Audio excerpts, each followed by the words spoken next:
बिस्मिल्लाहिर्रहमानिर्रहीम।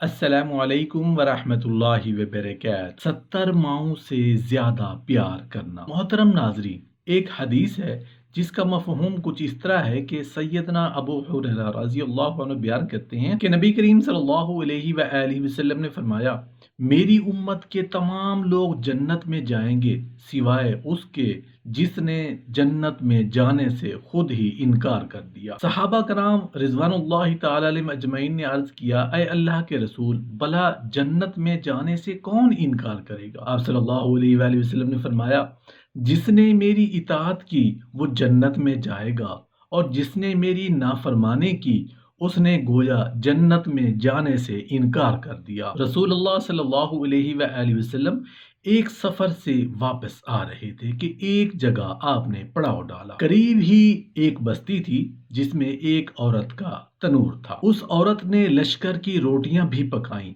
जब वो औरत अपने काम काज से फारिग हो गई तो सहाबा रिजवानुल्लाह ताला अलैहिम अजमाइन से कहने लगी, मैं तुम्हारे सरदार से बात करना चाहती हूँ, क्योंकि मैंने सुना है कि वो साहिब जमाल भी हैं और साहिब कमाल भी। सहाबा रिजवानुल्लाह ताला अलैहिम अजमाइन उसे रसूलुल्लाह सल्लल्लाहु अलैहि वसल्लम के पास ले आए। कहने लगी, ऐ अल्लाह के प्यारे रसूल सल्लल्लाहु अलैहि वसल्लम, मैं आपसे एक बात पूछना चाहता। रसूलुल्लाह सल्लल्लाहु अलैहि वसल्लम ने फरमाया, पूछिए, क्या पूछना चाहते? कहने लगी, मैं एक माँ हूँ, तनूर में रोटियां लगाती हूँ और यही मेरा जरिया रोजगार। मेरा एक छोटा सा बच्चा है, मैं उसको आग के करीब नहीं आने दी कि उसको कहीं आग या अंगारे से कोई तकलीफ ना पहुंचे। मैं खुद तनूर के अंदर आग में अपना हाथ डालकर रोटी लगाती भी हूँ और निकालती भी हूँ, लेकिन मैं अपने बच्चे को गर्म हवा के लगने को भी पसंद नहीं। तो मैंने सुना था कि सारी दुनिया की माओं की मोहब्बतों को जमा कर दिया जाए, उससे 70 गुना ज्यादा बंदों से अल्लाह पाक मोहब्बत करे, तो अल्लाह पाक बंदे को जहन्नम में जाना कैसे पसंद करेंगे?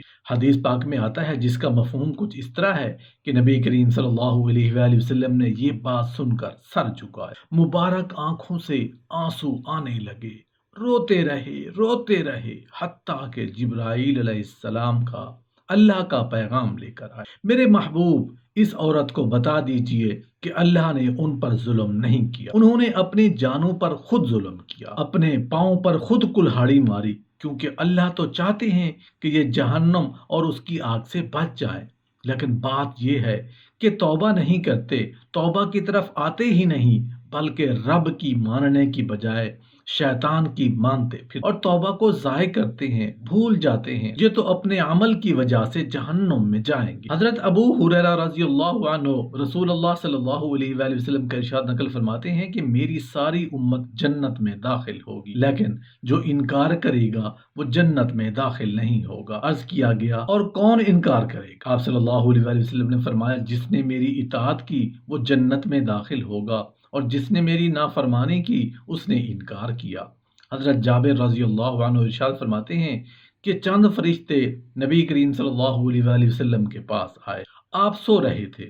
उन फरिश्तों ने आपस में कहा कि तुम्हारी इस साथी के लिए एक मिसाल है, उस मिसाल को बयान कर।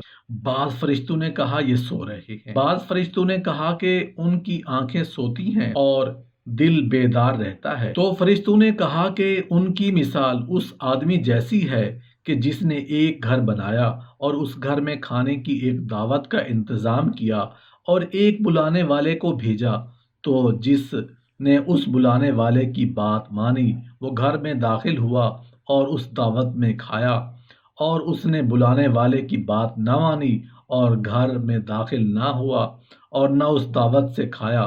फिर फरिश्तों ने कहा, इस मिसाल का मतलब उनके सामने बयान करो ताकि ये समझ जाए। उस पर बाज फरिश्तों ने कहा कि ये तो सो रहे हैं, और बाज ने कहा उनकी आंखें सोती हैं, दिल बेदार रहता है। तब फरिश्तों ने ये मतलब बयान किया कि वो अगर जन्नत है और बुलाने वाले मोहम्मद सल्लल्लाहु अलैहि वसल्लम हैं, लिहाजा जिसने मोहम्मद सल्लल्लाहु अलैहि वसल्लम की इताअत की उसने अल्लाह की इताअत, और जिसने मोहम्मद सल्लल्लाहु अलैहि वसल्लम की नाफरमानी की उसने अल्लाह की नाफरमानी की, और जिसने आपकी मानी उसने अल्लाह की मानी और जन्नत में जाएगा, और जिसने आपकी ना मानी اس نے اللہ کی نہ مانی اور وہ جنت میں نہیں جائے گا۔ حضرت ابو موسیٰ رضی اللہ عنہ حضور اقدس صلی اللہ علیہ وآلہ وسلم کا ارشاد نقل فرماتے ہیں کہ میری اور اس دین کی مثال جس کو دے کر اللہ تعالی نے مجھے بھیجا ہے اس آدمی جیسی ہے جو اپنی قوم کے پاس آیا اور کہا کہ اے میری قوم، میں نے اپنی آنکھوں سے دشمن کے بڑے لشکر کو تمہاری طرف آتے ہوئے دیکھا ہے، میں تم کو بے غرض ہو کر ڈرا رہا ہوں، لہذا یہاں سے بھاگنے میں جلدی کرو، جلدی کرو۔ چنانچہ اس کی قوم میں سے کچھ لوگ نے اس کی بات مان لی اور سرے شام چل دیے اور آرام سے چلتے رہے، اور وہ تو بچ گئے، اور اس قوم میں سے کچھ لوگوں نے اسے جھوٹا سمجھا اور وہیں ٹھہرے رہے، تو دشمن کے لشکر نے ان پر صبح صبح حملہ کر کے ہلاک کر دیا اور ان کو بالکل ختم کر دیا۔ یہ مثال ہے ان لوگوں کی جنہوں نے میری بات مانی اور جو دین حق میں لے کر آیا اس پر عمل کیا، اور ان لوگوں کی جنہوں نے میری نافرمانی کی اور میں جو دین حق لے کر آیا اس کو جھٹلایا۔ جب اللہ تعالیٰ کسی قوم کے ساتھ خیر اور بھلائی کا ارادہ فرماتے ہیں تو اس کی آزمائش کرتے ہیں۔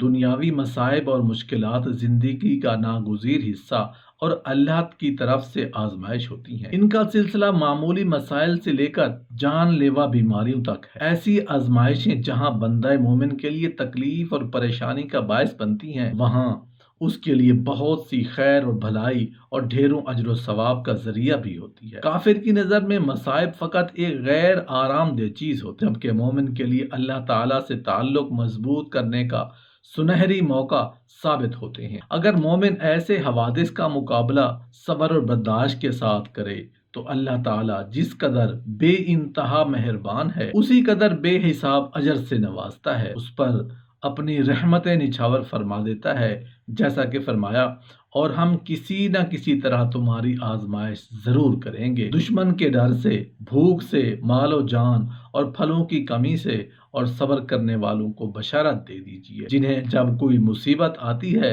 تو کہہ دیا کرتے ہیں کہ ہم تو خود اللہ تعالیٰ کی ملکیت ہیں اور ہم اسی کی طرف لوٹنے والے ہیں، ان پر ان کے رب کی نوازشیں اور رحمتیں ہیں اور یہی لوگ ہدایت یافتہ ہیں۔ اس کے برعکس کافروں کے لیے واقعی گھاٹا ہے، کیونکہ مصائب و مشکلات میں ان کا صبر کرنا نہ تو ان کے لیے دنیا میں ہی کسی نوازش کا باعث بنتا ہے، نہ ہی آخرت میں کسی بھلائی کا ذریعہ ثابت ہو سکے گا، کیونکہ ان کا صبر مومن کی طرح رضائے الہی کے حصول کی خاطر نہیں ہوتا، جیسا کہ ارشاد باری تعالیٰ ہے، ان لوگوں کا پیچھا کرنے سے ہارے دل ہو کر بیٹھ نہ رہو، اگر تمہیں بے آرامی ہوتی ہے تو انہیں بھی تمہاری طرح بے آرامی ہوتی ہے، اور تم اللہ تعالیٰ سے امیدیں رکھتے ہو جو امیدیں انہیں نہیں ہیں، اور اللہ تعالیٰ دانا اور حکیم ہے۔